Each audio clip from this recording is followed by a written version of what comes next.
Welcome students on the WhatsApp online classes. I will be continuing with units of concentration from the chapter solutions.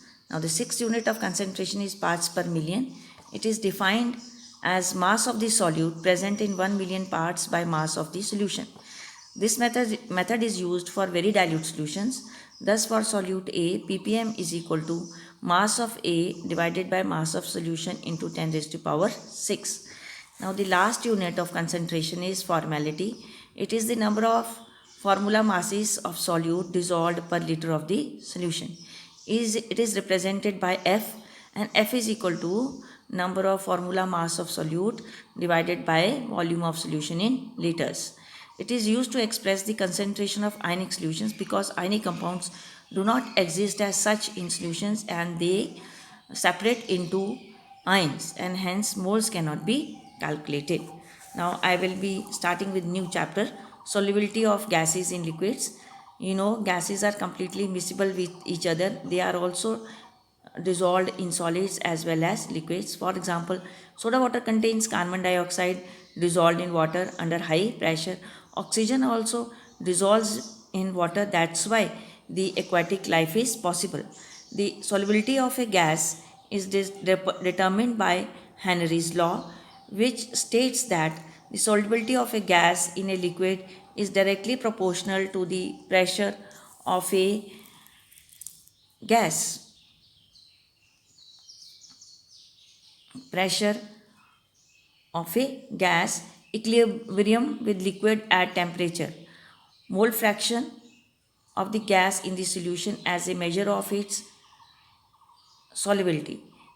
Then mole fraction X of the gas in a solution is proportional to the partial pressure P of the gas or partial pressure of the gas in the solution, and P is equal to KH into X, where X is mole fraction of the gas and KH is a constant of proportionality called Henry's constant.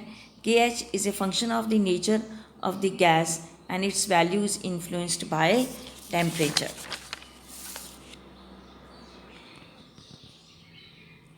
If we draw a graph between the mole fraction and pressure P, we should get a straight line. That is, it suggests that the higher the value of KH at a given pressure, the lower is the solubility of the gas in a liquid. That's why to increase the solubility of CO2 in soft drinks and soda water, the bottle is sealed under high pressure. Colligative. Now today I am going to start a new topic, colligative properties. These are those properties which depend upon the number of solute particles and not on their nature. We have different types of colligative properties. One is relative lowering in vapor pressure, second is elevation in boiling point, depression in freezing point, and fourth is osmotic pressure. And children, in board exams, you people most likely get one question from these colligative properties. Now first I will tell you what is vapor pressure.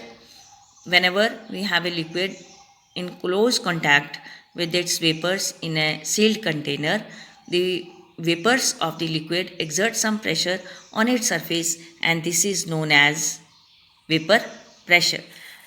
Now, the vapor pressure of a liquid depends upon many factors. One is nature of the liquid. If the interaction between the molecules of the liquid is weak, the vapor pressure exerted by it will be high, and if the intermolecular interactions are strong, the vapor pressure will be low. Now second is temperature.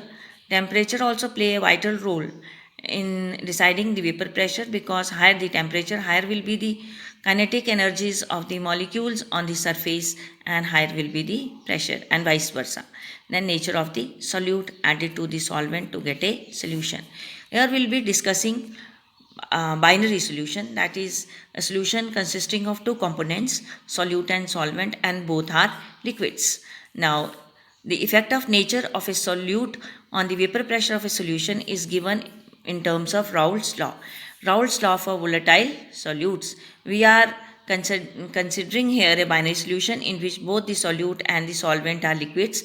This law states that in a solution, of volatile solutes, the partial vapor pressure of each component of a solution is directly proportional to its mole fraction in the solution. Thank you, students.